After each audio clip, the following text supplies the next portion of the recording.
In this video, in this Orange Nerd Show special, we are going to talk about the Marvel copyright lawsuit as well as the ScarJo Disney settlement right now.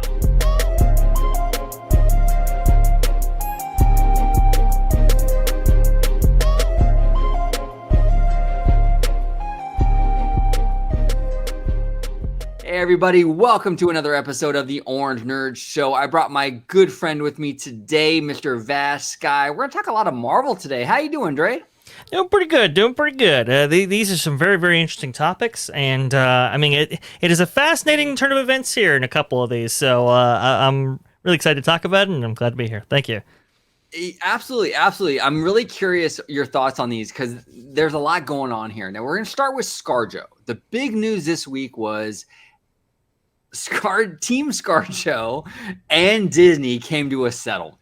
They came to a settlement. We don't know the official number, right? Like dollar-wise, that they agreed upon. Yeah. There's been some rumors and some sources or what have you, but no official number. But apparently our national nightmare has ended. And ScarJo and Disney have officially made up, and they're holding hands and singing "Kumbaya." What are your thoughts on this? This is we knew that moves were being made behind the scenes. Obviously, they got a kind of a new representative, to work directly with talent. We knew that relationships were changing. Chapek had alluded to it, that they were looking over contracts and looking to nip those right in the bud, right? Or, before they become issues, so to speak. But it's very fascinating because obviously, I think Disney got off on the wrong foot, and I think they kind of understood that when they saw the backlash and everything like that. It was just like, we could put up a strong legal front. We could, go at this hard and aggressive, like they had in the past. But honestly, PR-wise, it was only going to get worse and worse. And even if they had won the case, it wouldn't look good, and relationships with talent might be destroyed before they even begin, or it could really affect current relationships. So I think for them, I think it was more worthwhile for them to just kind of settle it out. And like I said before, I had said the Disney would very much, they would have loved to have paid her $50 million to prevent all of this fallout from happening in the first place, right? And looking at the deadline numbers and so forth, might very well be the case, but we'll get into it. Yeah, I think you're right. Actually, you brought up a great point, Ray, in regards to PR.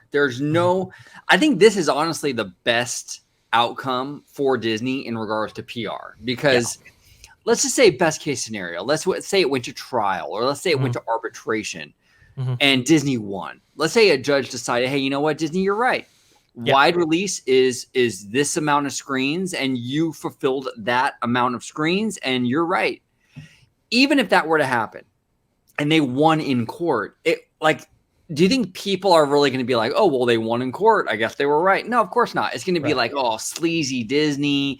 They had the best lawyers and they used every legal loophole. It wouldn't have looked good even if they won. Yeah, this is the best possible outcome to settle, because now you have Team ScarJo and Disney basically holding hands, saying, "Hey, look, we worked it out. We're singing Kumbaya. Everything's great now." This is really the best way it could have ended, I think. For them, optics wise, at least. Oh, sure, yeah, and you're exactly right. The two ways this could have gone legally was, they go to arbitration, which everything's behind closed doors, and even then, like you said, that wouldn't help their PR situation, and that really wouldn't help their PR situation had it gone public with a jury trial and all that kind of stuff. The process of discovery, that could get very messy as well. So there was really, from a PR standpoint, there really was no win. Even with those two legal avenues. So I think what they did was, it was option 3. It was, hey, look, let's just settle this out, give her what she's looking for, reestablish this relationship with Scarlett Johansson. Because let's be honest here, she if you ever want to have that Black Widow character enter back into the MCU, that's going to be a lot harder to do. If you want a lawsuit against her, or even vice versa, for that matter. So let's continue this working relationship with Scarlett Johansson, but more importantly, let's show the kind of entertainment world that we're willing to work with talent, that we're willing to kind of, even if there may be disagreements, even publicly, we're willing to go ahead and take the L in order to take the W later when it comes to content production and entertainment. Yeah, absolutely, absolutely. I got a message from a follower. Sure. Her name is Aaliyah, but it's not the same Aaliyah that we know. Okay, her name is Aaliyah, but not the same Aaliyah that we know. But she's great. Cool. She's fantastic. But she kind of summed it up pretty nicely, and I think she's kind of fair in what she says here. Mm-hmm. She says, "I think she ended up with what she originally was going to receive. So definitely, of course, hardly anyone sees that or admits that because the deal is secretive. Right. They imagine it's close to 100 million. I doubt it. I also doubt that. Yeah. But she goes on to say, like, ScarJo's team was wrong to ask for 100 million first in negotiations. Yes, start high." But that was ridiculous. Disney was wrong to ignore. They should have replied with, "That is ridiculous," next, which I agree with that as well. In the end, Disney definitely won because the statements from both are love fest and pro let's work together at Disney. And look, that was by design, right? I mean, any settlement agreement would stipulate, hey, like let's not only bury the hatchet privately, but we got to bury the hatchet publicly. So that's all orchestrated for sure. 100%. So I think Aaliyah really, I think this assessment is a very fair one. I think that, look, Disney was wrong for not getting back to ScarJo. They absolutely were. They should have. Yeah. I think this whole thing could have been avoided if they just would have kept that line of communication open. I do think the $100 million ask in the beginning was a little ridiculous, even for, the art of the deal sort of thing where you want to start high. A little too high. I don't even think Robert Downey Jr. got that for Avengers, It's I mean that was high and especially with the results of the Pandy and so forth. I mean, could there have been a more reasonable starting bid? Probably. I think what they didn't expect was just being ignored outright. Right. And obviously we've had discussions about how much of this is kind of just ScarJo related or is it industry related, so to speak. And to Disney's credit, we should have seen some of this stuff coming with, like Emma Stone, I believe, Cruella being conversed with privately and having those issues and kind of that matter dealt with in the way that it was. She got a big payout, obviously, and so I think Disney is kind of, ever since that statement that was pretty aggressive. Let's be fair here. Right. I think they've been wanting to kind of rejigger the negative narrative, so to speak, and kind of transform the public opinion back to their side. So I think that's where we're at. Yeah, definitely. I mean, and look, this is a win for ScarJo. There's no doubt. She got compensated for the work she did. That's great. And I think it's a win for Disney in the fact that now, hey, look, they can write her the check. It's done. It's behind them. There's no trial. Look, I heard even days before the settlement that the trial wasn't even going to be until March of 2022. The last thing Disney wants to do is have this in the headlines until March and then have it extended through April and May with all the different court proceedings or what have you. Right. And have all the trades talking about it for weeks and weeks on end. Once the trial starts or whatever, the arbitration starts, it was just a mess. This is the best case scenario. Hey, look, they settled it. She got her check. They got what, they're done now. It kind of worked out. But huge ramifications for the industry, though. Oh, yeah, massive. It does show that perhaps talent is taken a little bit more seriously in this kind of reformation of the entire industry, so to speak. Not to say that they'll get any back end deals, but they might get a little bit more front end to keep these issues from happening, because obviously with the streaming wars about to take place here, or taking place as we speak, these these contracts are going to get far more messy and complicated as we go further down the line. I mean, we've already seen how complex they can be, even in regards to IP and content, and so to speak, and how rights kind of go back and forth between these studios. So adding in talent back end deals, that's going to get messy. But this kind of shows, hey, look, we're going to take care of you either way, so to speak. And I think that's what this is was more all about. Yeah, and there's a clip. You have a Campea clip, if I'm not mistaken. I do. Yeah. Let me go ahead and pull it up right about now. Let's play this, because John Campea, there's no secret, I'm a big John Campea fan. I really, really am. And he posed a great question in this little segment right here about Chapek and about what's going on. Let's play that clip, and then on the tail end of that, we'll talk about it. Sure. Because honestly, what I want to believe here, I want to believe that what we have here is a situation of Bob Chapek realizing, you know what, we handled this wrong. And look what a mess it's become. Let's reevaluate our approach. You know what? Get me ScarJo's representation on the phone. We're going to settle this. We're going to do right by her. We're going to settle this, and we're going to move forward. That's what I hope happened. Because you guys know I don't have a lot of faith in Bob Chapek as the CEO of Disney. I want to. I'm looking for a silver lining here. And I'm really disgusted by the way he's handled this job so far. But I want to believe this is Bob Chapek going, you know what? Yeah, I made some mistakes starting off this job. This was one of those mistakes, and I'm learning a lesson from it, and let's get this thing fixed. Rob, that's what I want to believe. The pessimistic, jaded side of me, though, is wondering if this wasn't just Big Papa Iger, who is still the chairman of Disney, who has been trying to let Bob Chapek find his own way. A part of me has to wonder if this was it Bob Chapek learning from his mistakes and correcting it? Or was this Iger getting on the phone and saying, I've had enough of this shit.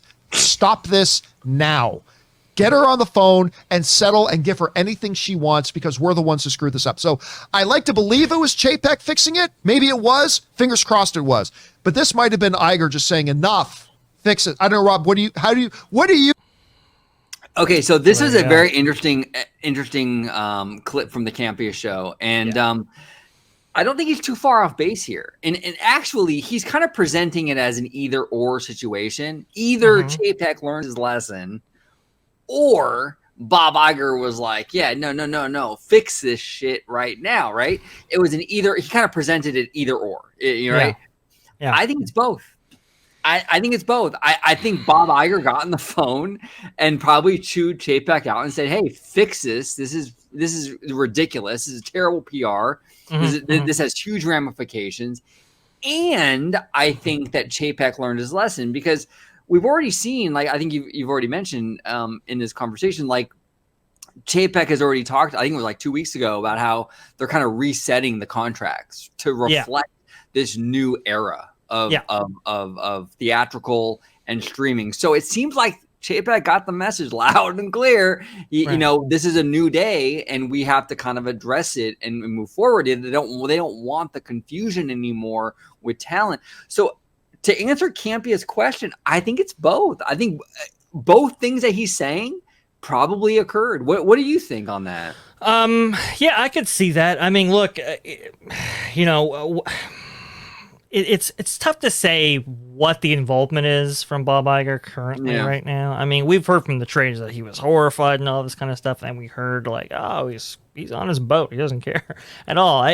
It hard to get a read on Bob Iger at the moment. But we know that Chapek kind of, I mean, he course corrected, right? I mean, he did have a few weeks ago. It was reported in the trades that a new kind of representative on behalf of Disney on kind of talent relations was being installed, and that's when we saw kind of a lot of changes in the dynamic after that point. So obviously, I think he's the lesson I think he's learned is that maybe obviously he doesn't deal with talent still to this day, but let's have better people in the advisory role and in the representative role work with these talent relationships in a way that Chapek would never be quite adequate for, I think.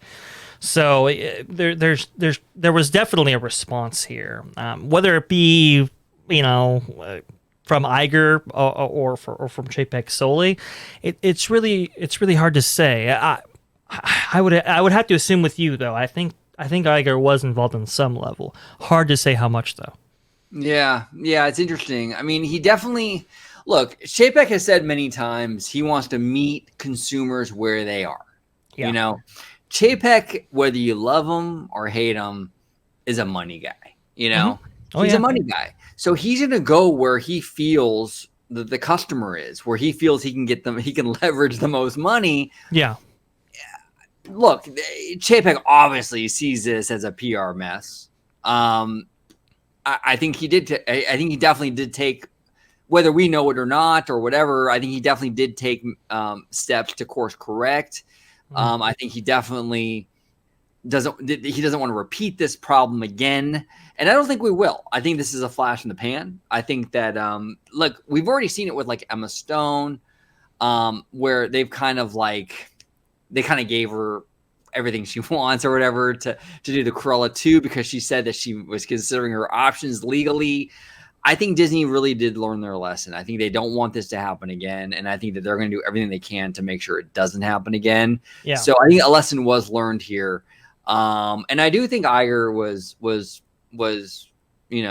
talking to Chapek and to some degree at least and saying like, look, man, you got to fix this. This is terrible optics, Yeah, well, two things on that. One, just quickly, John Campea alluded to the fact that they might have gotten word that arbitration was going to happen. I believe that might be accurate. That there was a chance, at least, that arbitration. This wasn't going to go straight to arbitration. If it didn't, that would have been a huge. That would have been a huge black eye.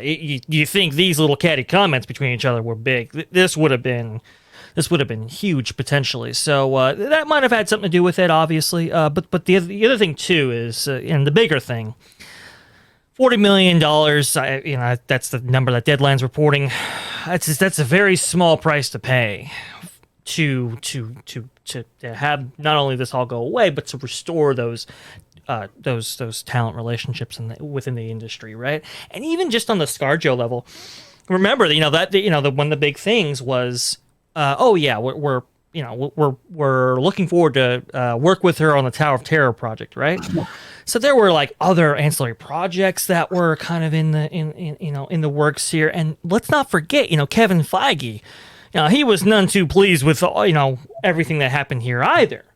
So $40 million, you get ScarJo back, you have this kind of entertainment industry drama go away, and you get Kevin Feige back into your good graces. That's a small price to pay. I mean, honestly, this was the best option possible, not just for us as consumers, but I think for Chapek himself. Yeah, absolutely. And it makes you wonder why they didn't just do this from the beginning. I really do blows my mind. It blows my mind too. I mean, I really do believe they didn't think it would get to this level. I think that they thought like, okay, we'll ignore it, it'll go away, I guess, and it didn't go away, and they learned their lesson, which is good. You have to, at the very bare minimum, you have to at least make talent feel like, look, when there's a contract, we're going to honor it, Yeah. And so I think that at the very bare minimum, and I think that, I think this does a lot to kind of repair that a little bit. It'll be interesting to see, because I know the Russo brothers were kind of iffy on working with Disney again and Marvel because of this whole situation. It'll be interesting to see, like, if in the next few days or weeks we see something with them, a new deal for more Marvel stuff. Yeah, that'll be interesting to see. Yeah, but I think they're going to focus a lot on talent now. I think they're going to focus a lot on making sure that this doesn't happen again. It was a big black eye. Even if you don't necessarily fully agree with ScarJo, there's no denying it was a black eye. It was a PR mess, you know? Oh, absolutely. And I think the bigger picture here is I think talent just, they just want assurances that they're not going to get completely at the end of this, right? They're not going to get, they're going to be at least, have their deals honored, be taken care of on a compensation level, right? That if you enter the streaming game into this kind of new streaming area with these studios, and let's be honest here, let's not gloss over the fact that maybe other studios are putting pressure on Disney to bury this as well, because this makes the entire industry look bad, kind of thing, right? I think talent just wanted assurances that, hey, look, you'll be taken care of, and they definitely, I think they definitely made that part of their statement.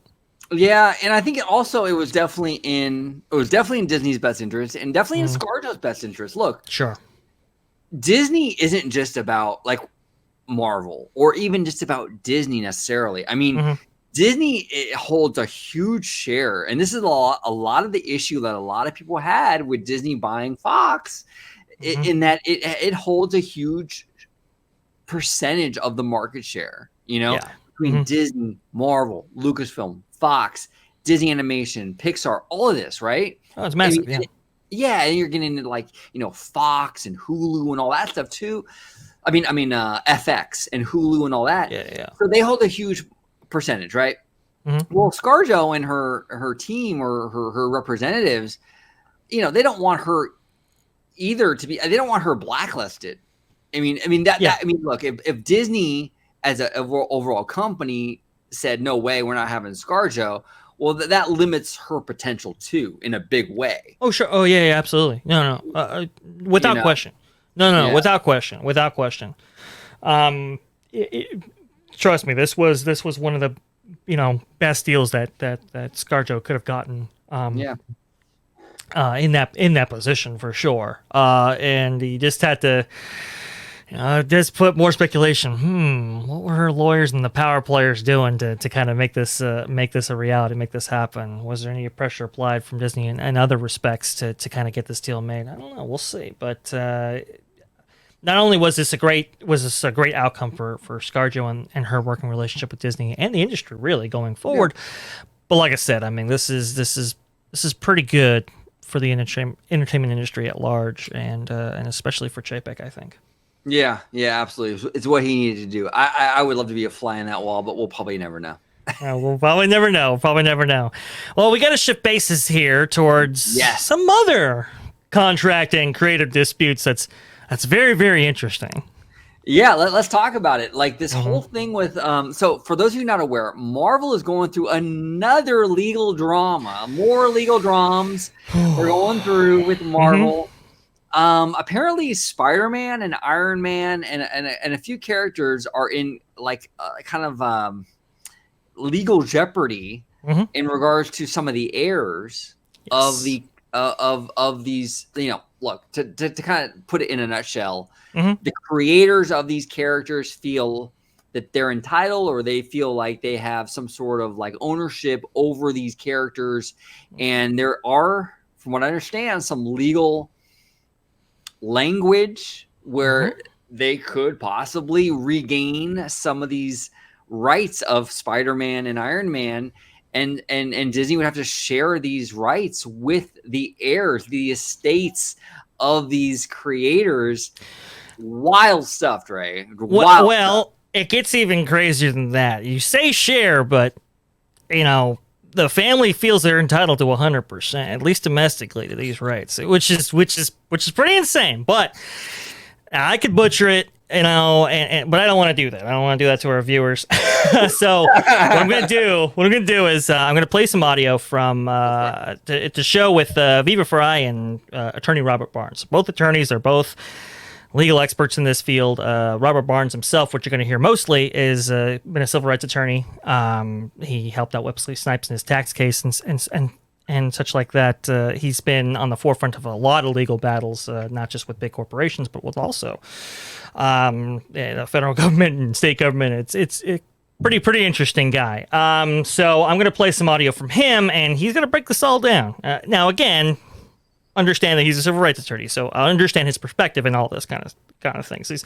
He's not pro Disney, so to speak. Okay. With that out of the way, let's go ahead and roll the tape. Let's do it. So yeah, the backstory is that creators often sold their copyrights for very cheap, and were often, for a range of reasons, sort of sometimes hoodwinked, other purposes. The creative artistic talent did not get the financial remunerative award that they were really, as a matter of equity, entitled to from their own creations. And that also this would undermine creativity over time, that if you could screw over creators, more and more creators just wouldn't create or would do something different. And so as part of this copyright, they went in and amended the copyright laws to say, okay, after a certain time period, 36 years in some cases, 53 years in other cases, you can basically claw back your copyright, claim it back by saying, okay, I gave you a license, gave it to you for whatever reason, however long ago, but now the time period has passed to where I get it back. And the way this also works is your copyright passes on to your heirs. So you have people who and the way you get it back is you can simply give a notice of termination that, okay, you've had my license for 36 years or 53 years. Now I'm bringing it back, and maybe I'll give it to you again, but we have to contract for that. And what Marvel has done and what Disney has done, I mean, Disney, for example, the Disney mouse was supposed to be in public domain back in 1984. This is true. I mean, on multiple occasions, Disney has lobbied Congress to carve out special exceptions to allow them to keep their protection longer than, frankly, should have been the case. Because at some point, copyright becomes more about private monopoly than it does about rewarding artistic creativity. And what you have is you have corporate, and so this dispute actually arose before with Marvel some years ago. Went up to the Second Circuit Court of Appeals in a different case, similar circumstances though, and the court made a crazy ruling. And in my view, it was just deferential to Marvel, deferential to big corporations. That basically, there's something in copyright called work for hire. Traditionally, that was thought of when I hire someone as an employee, and I as a company are on a project. Anything they do working on that project, the company owns rather than the employee owns. That always made sense. It was, and that would be consistent with working relationships that Disney has had, within the studio, right? I mean, if you hire an Iwerks and he helps create Mickey Mouse, that's still part of Disney and not Iwerks himself, right? That's work for hire. But these contracts, a little different, as he'll explain. Ought to apply to all licensure situations, to where if you have a freelance person creating something and then a company pays them for it, that means they have it permanently, and that's a work for hire.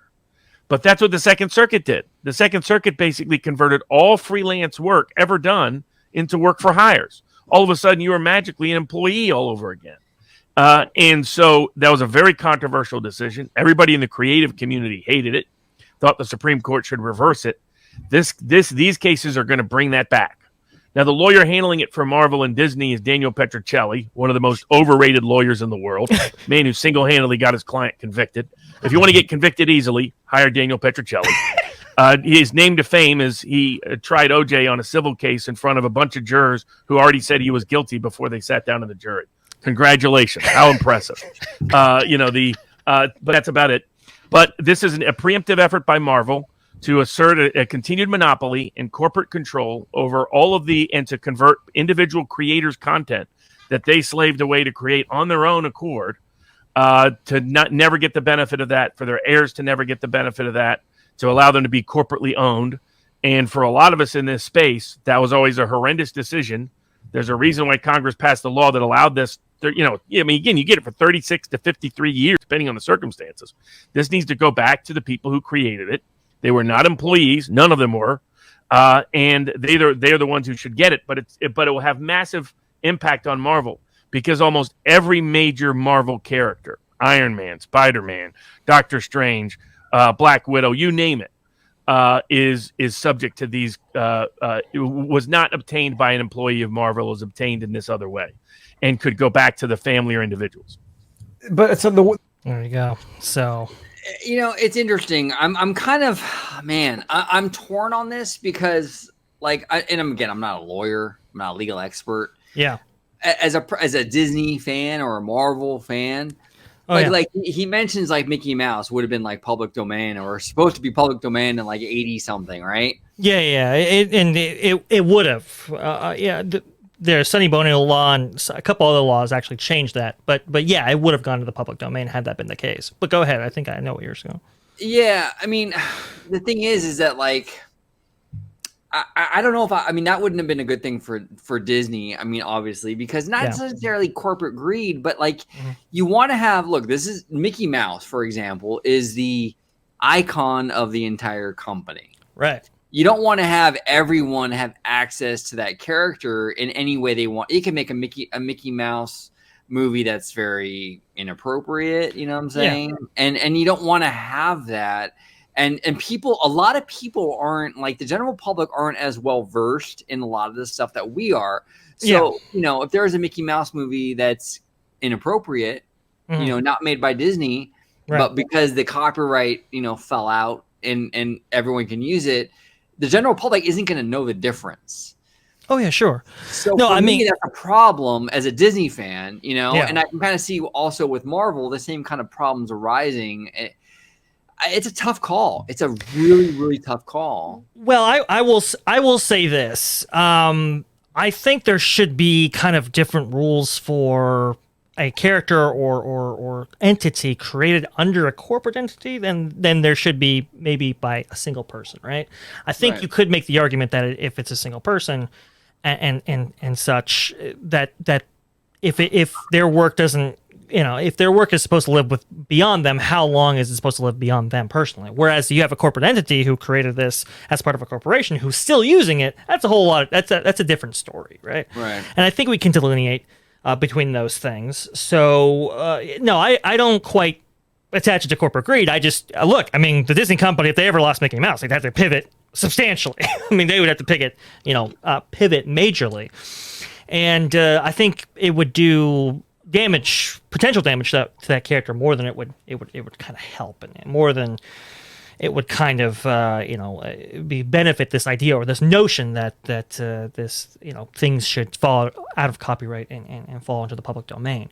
So I think there are differences there when it comes to this context, though. When it comes to like these contracts or how they incorporate these characters into their books. This has pretty huge implications because, as Barnes pointed out, these relationships weren't, or I should say, this content creation and production. It didn't come from Marvel themselves. They contracted this out and incorporated into their books later on, and it was always the belief that Marvel, owned these characters outright, but apparently that is not the case. And at least domestically, these rights, 100% of them could revert back to the family. And if that's the case, then all those characters wouldn't be available for the MCU. And moreover, they could sell those characters to whoever they wanted to. And we thought we thought that the Sony thing was a mess. If that happened, oh my God! You want to talk about a shitstorm? Oh yeah. No, absolutely. This could get hairy particularly quickly. So I don't know. If I was Disney, I'd be looking to do the same thing that I just did with ScarJo. I'd be looking to get on the ahead of this, reach out to the family privately and say, hey. Obviously obviously there's a dispute here. If in fact Marvel, didn't ever acquire these rights out, which it apparently looks like they didn't, then we need to buy these rights right now, and we can put money down. We need to purchase these rights, from these family members who legally might be entitled to them. So that's what I would do, because you cannot risk this. No. Going to a judge or going to a jury or whatever. You just can't do it. There's too much money at stake. There's too much at stake in general for these, just have this kind of kind of this end of use kind of notion going out there. Yeah, no, 100%. We're on the same page. I think that Disney should be proactive with this. Reach out to the estates. Yeah. Try to work something out. Say, hey, what can we do to kind of to kind of compensate you for this, you know. Yeah.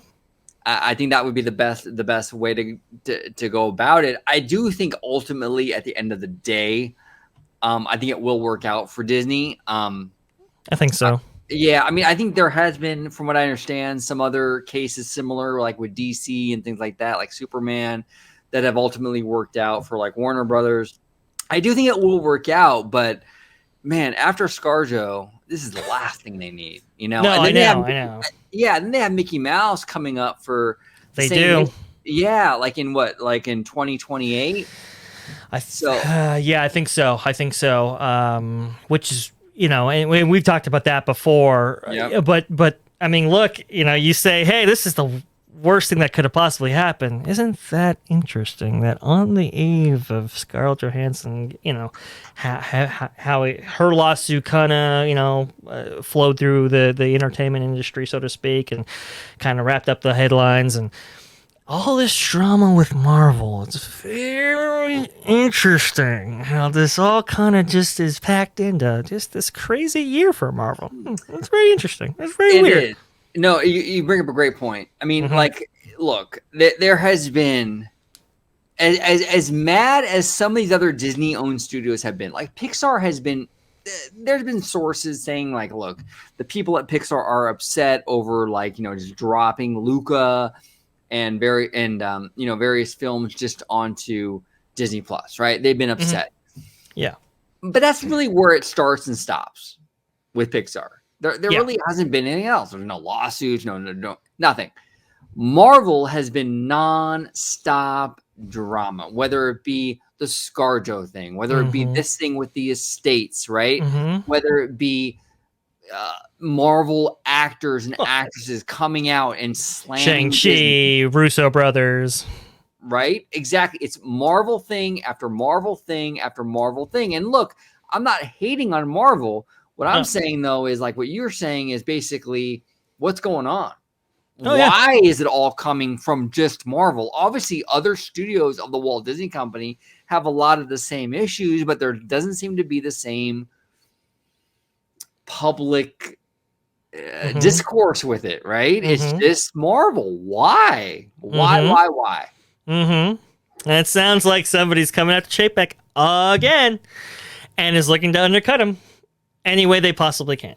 That's kind of my feeling on it. I don't know who's involved. I don't know what's going on here. I know it sounds, that's conspiratorial. How can you say that? Well, it's kind of weird, isn't it? It's weird how all this stuff, you know, keeps coming up and it keeps attempting to undercut the golden goose essentially for Disney. And it's I don't know, it just doesn't feel right. Something doesn't feel right with regarding this whole situation, regarding this whole thing. It doesn't feel organic. It doesn't feel like the family was like, you know, because Stan Lee, and I believe that's, you know, it's on behalf of their family, that's on behalf of his family that they're suing, or at least indetermination, whatever, where all this court case specifically has emanated from. He's been gone for a while, and all of a sudden now, I mean, isn't it kind of weird? It's very, very strange what's going on. It's very, very strange, and I don't know. I guess we'll have to just wait and see. Yeah, I think ultimately at the end of the day it will work out, but it is interesting to see what, like, it's always coming from the Marvel side of the company. Yeah. If you were to guess, and again, this is speculation.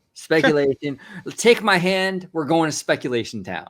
Let's go to speculation town. If you were to speculate, where do you think this is coming from? Is it Feige? Oh man, it's tough to say. It really is. I mean, the two places where it could have come from is Feige and or Iger, right? I mean, there's how you would need somebody in such position that could foment these things through the media and through the press and make Chapek look as bad as possible. Who has that pull? Who has that, you know, that influence over the entire industry? It's fascinating. Really hard to say. It is difficult to say. Yeah, I still haven't quite found out, is what I'm saying. No, absolutely. I do think that there is. look, I kind of have a motto I live by. Okay, and I think it's kind of true, but too many coincidences usually aren't a coincidence. Usually not a coincidence. So if you're noticing a lot of coincidences in one direction or the other, whatever, it's probably not a coincidence. There's probably something going on. And with Marvel, it's not a coincidence that all the legal drama is coming from Marvel. You know, it's a little weird. You know, nothing from Disney Animation, nothing from Lucasfilm, nothing from Pixar. Nothing from FX or Fox, any of it. Every time there is some sort of PR mess, legal mess, it's from the Marvel side. Yeah. And you have an entertainment industry who, you know, is all too willing to go along with this kind of thing, right? Because, you know, you heard Martin Scorsese's and stuff, you know, they don't have the highest opinion of Marvel, so to speak. And as, you know, actors and so forth, they get their big break, they have to go through the Marvel kind of pipeline. You know, that's kind of a thing in the industry. People are, you know, there are, how should I say this? There are kind of players in the industry that would like to see kind of Marvel taken down a peg, right? And not be the blockbuster powerhouse that it is and has dominated the industry for as long as it has. That's, you know, and you have creatives who, you know, would like to see Chapek, you know, on the door out. I mean, I've heard from like you know, people from WDI and so forth, where it's like, oh man, I hate Chapek. It's like, wow, that's crazy. You know, that's quite insane to kind of hear that and to kind of have their opinions voiced in that way. So there are a lot of people gunning for him, and there's a lot of people gunning for Marvel, and there's a lot of people that would like to see, you know, both of them. And I think that's, you know, that might be why we're seeing some of these things play out the way they are. Yeah, I think there definitely is a top dog kind, lonely on the top, at the top exactly. sort of mentality here. We've seen this a lot. Like I don't know if you remember, but like with Pixar, when they were like the top dog of animation for years and years, usually in the early 2000s, right? Yeah. There was this constant narrative in the media. Every movie that was announced for Pixar, oh, is this going to be Pixar's first flop? Right. First Pixar flop. They were so hungry to have that first Pixar flop so they can get that headline. You know, Disney now, look, Bob Iger has built Disney up to the biggest media company in the world. And there's a lot of people out there that would love to tear that down. They want it so bad. So there's a lot of that going on here. I do agree with you, where it's like, yeah, we want to take them down a few notches. You know, and a way to do that is what their golden goose, Marvel. Listen, audiences love to see a hero rise. The entertainment industry loves to see a hero fall. So yep. Even with celebrities, unfortunately, look, they built up Britney Spears, right? And then in 2006, they took her down when they were horrible with her when she was going through her mental health crisis and stuff. But this is what they do. They build up just so they can knock you down, and they'll do it with a celebrity, a person, a company, whatever it is. They'll do it to you.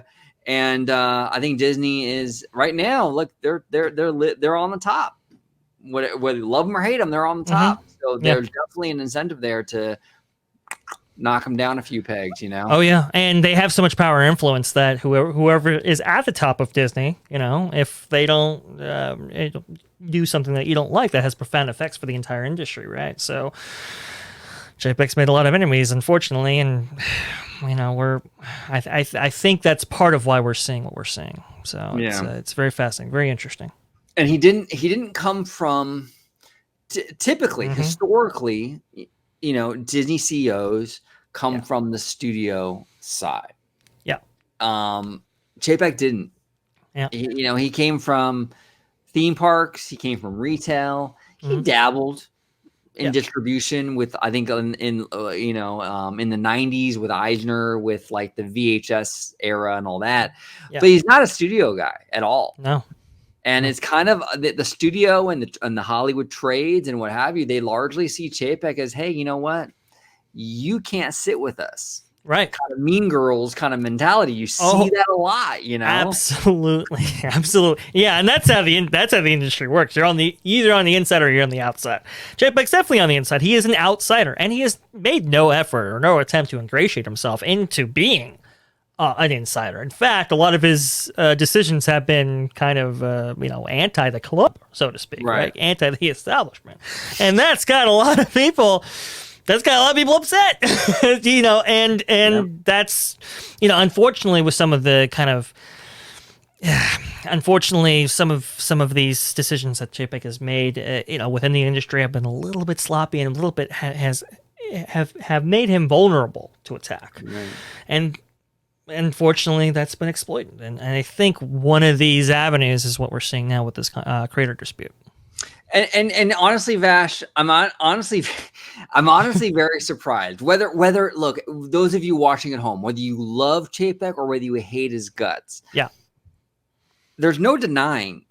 Honestly, when I first heard he was going to be the CEO, I said it multiple times on the camera. I looked the camera right in the eye. I said, Chapek is going to be a very boring CEO. He's going to kind of tread water. He's going to kind of be like Disney's Tim Cook and not really ruffle any feathers. And boy, I'll say it now, I was wrong.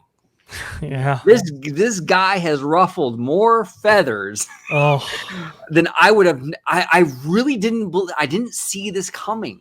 He has ruffled more feathers. He's a lot more aggressive than I thought he would be, to be quite honest with you. It really kind of threw me for a loop. I really didn't expect this at all.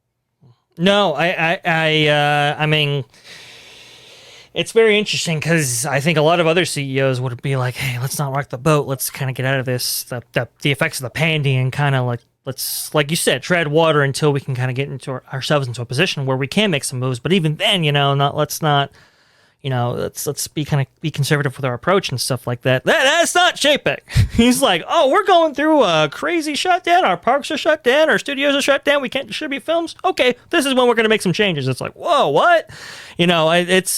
And he's been very, very bullish and very open. He's like, we're going to position ourselves in a better position than we were when we started this whole thing. And that's while we're in it. And it's like, that's a bold move, Cut, and let's see how it plays out. But hey, it has played out quite nicely, at least from the quarterly earnings reports and the historical figures and trend lines. So, can you disagree with them? I don't know. Very hard to.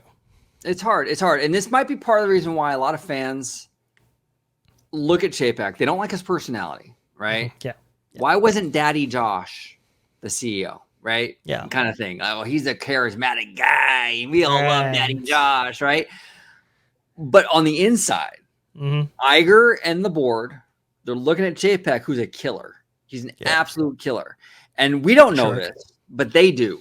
They know he's a shark. Yeah. And this is the guy that's going to defend the company and do whatever it takes. And he's got the cojones, the kind of, and that's probably why they chose him. We don't know that, though, because we're not in the day-to-day, thing. But he is definitely kind of a ruthless thing. Look at that press release. And I know a lot of people, and including us, we didn't agree with it, but the press release towards ScarJo. Yeah. After that whole lawsuit, it wasn't like, oh yeah, they weren't playing patty cake. It was like, you know what? I think it was kind of this tone right here. Thank you very much. I think that was the tone, right?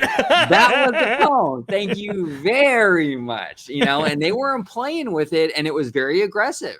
Yeah, it wasn't apologetic at all, and he's really he is different approach than I thought. Definitely a different approach for sure. He surprised me. He definitely is an outsider. He has no qualms about it. And look, he doesn't have any allegiance towards the industry. He doesn't have allegiance towards, you're a little, the way you did things in Hollywood. No, it's cutthroat. It's survival of the fittest. It's, hey, look, there's going to be a streaming war here. We're going to be at the end of that right there. We're going to be one of the big three. And, got to crack some eggs to make an omelet, I suppose. That's kind of where he comes from. Yeah. I want to say before we close it out, and I don't know if you've seen this show yet. Have you seen Succession, by the way, on HBO Max? No, I haven't. I've heard some amazing things, though, from you and some others. So go ahead. No, that's a great show. I mean, there is a funny thing in there about cracking eggs, but I won't spoil it for you guys. But Cool. season 3 starts, I think, in a few weeks. But Succession, if you love this Chapek Iger corporate board drama, you'll love Succession because it's that same energy, but like behind the scenes. Check it out, guys. If you haven't seen Succession, check it out. It's a great show. I binged like the first 2 seasons. It was so easily bingeable. I couldn't get away from it. It was great. So yeah, and it's totally Disney. I mean, the company that this whole thing revolves around is a media company with theme parks. Yeah. You know, and in this show, it's about like, you know, this media company with theme parks, and ironically, the theme park guy is a total scumbag, which is funny. Total scumbag, but it's great. It's great. Watch it.